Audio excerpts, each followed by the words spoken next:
வணக்கங்க. மாட்டுக்கெல்லாம் தவிடு வச்சு முடிச்சாச்சுங்க. மாட்டை குளிப்பாட்டுறதுக்கு முன்னாடி ஆட்டுக்கு, கோழிக்கு தீவனம், தண்ணியெல்லாம் வச்சுட்டு வந்துருவேங்க. நைட்டு வந்து வேலையெல்லாம் முடிச்சுட்டுங்க, பட்டி பூட்டிட்டு போயிடுவோம். காலையில் வந்தோனதையும் மாட்டுக்கு தவிடு வச்சுட்டு எல்லா பட்டியும் நீக்கி விட்ருவோம். கோழி வேலையை வந்து முதல்ல முடிச்சுட்டு 2வது ஆட்டுக்கு தவிடு வச்சு தீவனம் போட்டுருவோங்க. காலையில் ஆனால் தண்ணி வச்சு அரிசி போட்டு நீக்கி விட்ருவோங்க. அப்புறம் அதுக்கப்புறம் அரிசி சாப்பிட்டு அது மேய போயிடும். நைட் ஆனால் நாங்கள் உள்ளேயே அடைச்சிருவோம். மரத்துலலாம் உட்கார கூட மாட்டோம். ஏன்னு பார்த்தீங்கன்னா, இங்கே கீரி தொல்லையும் இருக்குது, நாய் தொல்லையும் இருக்குது. அதனால் கோழி பிடிச்சிருச்சுன்னா என்ன பண்ணுறேன்ட்டு நாங்கள் எல்லாத்தையும் நைட்டு உள்ளே அடைச்சிருவோம்.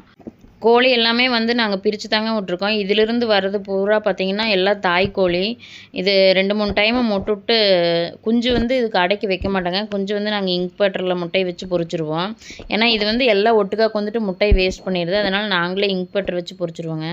பெரிய சேவலெல்லாம் வந்து நாங்கள் பிரித்து கூண்டில் போட்டுருவோம். ஏன்னா எல்லாம் ஒன்றுக்கு ஒன்று சண்டை கட்டிக்குங்க. அடிச்சுக்கிட்டு பார்த்திங்கன்னா கோழி இறக்கறக்கே வாய்ப்பு இருக்குது. அதனால் பெரிய சேவலாக இருந்ததுன்னா அதை நாங்கள் வந்து தனியாக பிரிச்சுருவோம். இந்த செட்டில் இருக்கிற கோழியெல்லாம் பார்த்திங்கன்னா இப்போ தான் முட்டை விட ஆரம்பிச்சிருக்குது. முட்டை வந்து நாங்களே இன்குபேட்டரில் வச்சு பொரிச்சிருவோங்க.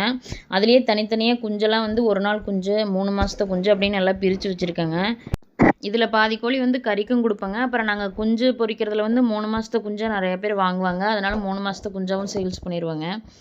இருக்கிறதுலே வந்து பார்த்திங்கன்னா கோழி வளர்ப்பு தான் அதிகமாக வேலை இல்லைங்க. ஏன்னா நாட்டுக்கோழி வந்து நம்ம அரிசி போட்டு வெளியில் முடிக்கிட்டோம்னா அது பாட்டுக்கு மேய போயிருங்க.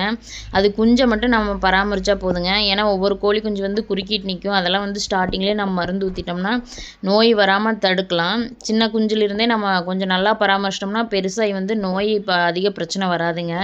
கோழி குஞ்சுக்கு ட்ரிங்கர் பார்த்திங்கன்னா நாங்களே ஆட்டோமேட்டிக்காக ரெடி பண்ணிட்டேங்க.